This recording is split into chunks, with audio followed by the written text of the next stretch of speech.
well, just we'll see what we do. I will be still making videos and going live, but I am going to be in Colombia for the next few weeks. I'm going to be doing a retreat out in the jungle. I don't know how much cell phone reception I will have or how much internet reception they will have out there. It's supposed to be very, very basic. Hopefully I will still have some cell reception, and I will do my best to post, to go live. And if I can't for some reason, just never know what's going to happen out there, then I'll be sure to record videos every day and post them one way or the other. I will keep my commitment. Hey, Larry. Hey, Diego. Hey, Bianca. So that's what's going to be going on. And so for the next 10 days, I will be traveling, and I will still be keeping it, but it might be a little different than normal. I won't have my cool setup here. I will probably only be going live to Instagram unless I can get, because I can't use, we'll see if I can figure out how to use Restream and all of that as well. But if you're used to seeing me go live on a different channel, then you might have to go over to Instagram for the next 10 days. But we'll see what happens, right? It's all an experiment. Life is an experiment, and we just try it out and see what happens. Okay? Keep our commitment, and that's the best we do. All right. I did want to talk about something that I have been seeing coming up, and that is about the new round of EIDL funding, right? So this is the new round of CARES Act funding. What have I been seeing? I've been seeing that they're not giving you the money. So this is actually really concerning to me and quite frustrating, because they make this big stink about the fact that they have this funding and that they're doing another round of funding, but they have started making the submissions and the documents you provided so difficult, and they've also been just refusing people for no reason. And it seems like you get through past the first round, and they say, okay, you're eligible for this much money. That's easy. And then all of a sudden, boom, you hit some other door, and they just deny. They don't even tell you a reason. They don't even give you the reason they denied you.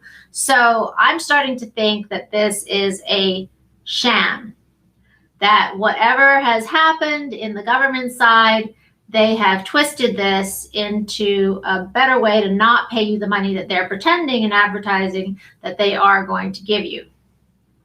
Anyway, I am quite upset about that, I have to say, because I applied for the EIDL funding and I gave them all the documentation. There's absolutely no reason. I have a perfect credit score. There's zero reason that they should, that I should be denied. And they denied it. They didn't really give me a reason for it. And the reason they gave me was just totally bogus.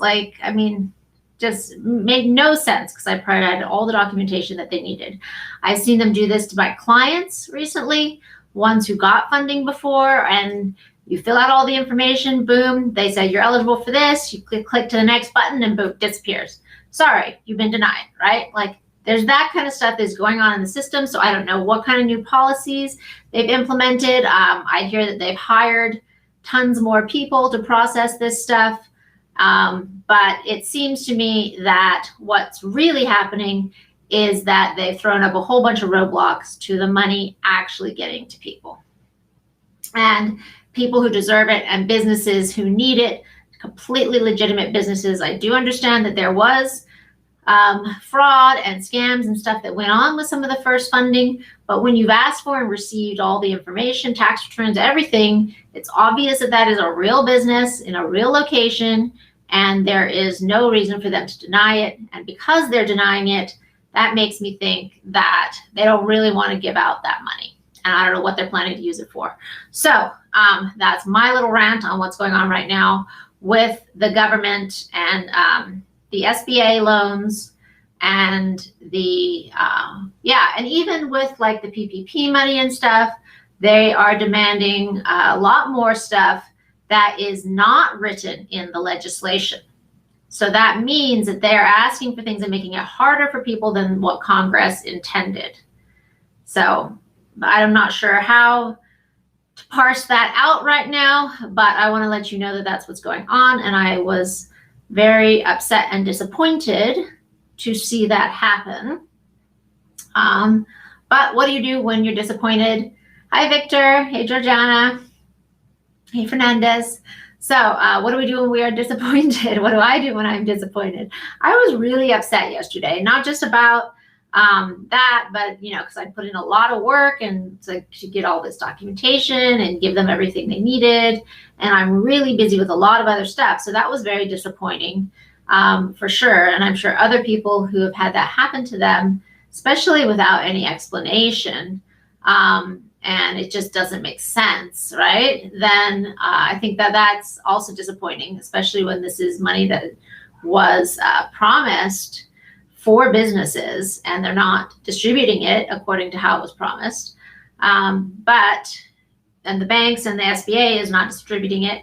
And the SBA has hired a whole separate contingent from the SBA itself of people to process those loans. I do not know how those people are being trained. And I do not know what mission they are given, which could be quite separate than what the traditional SBA itself is doing. And these are my concerns. Anyway, what did I do when I was disappointed and upset? Well, I didn't have any ice cream in the house. So fortunately, I called a friend and we had a good talk. And I was able to realize that, you know what, there are a lot of other things and ways, even better ways for businesses to get money than to get this type of money. So I am going to start working on that process of creating corporate funding and look at that and see how to build that type of a, how would you put it, credibility on the corporate side as well as the personal side, because that's actually even more important than your own personal credit. And so in a way, something very good came out of it because I saw something else that I could do, and I saw a different, perhaps much more empowering path to take from talking with my friend, and that was inspirational. And so, that's, yeah, it's a good thing, right? Sometimes when we're upset and discouraged, it's good to reach out to a friend and talk to somebody who can give us some good advice, who can help, who can, a mentor, someone who can help us with the new ideas of the direction to go next and how to do it even better, right? So that's a good thing. And, we wake up the next morning, we're back to work.